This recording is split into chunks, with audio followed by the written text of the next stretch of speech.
You ask Tiger to calculate. This deals with linear inequalities with one unknown.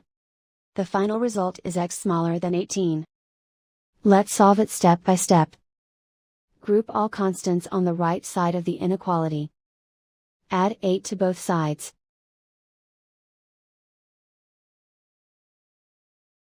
Simplify the arithmetic.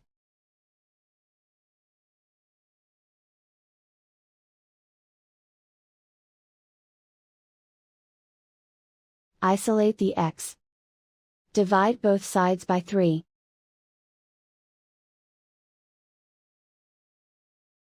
Simplify the fraction.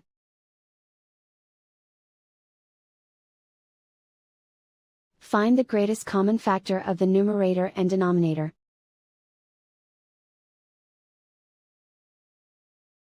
Factor out and cancel the greatest common factor.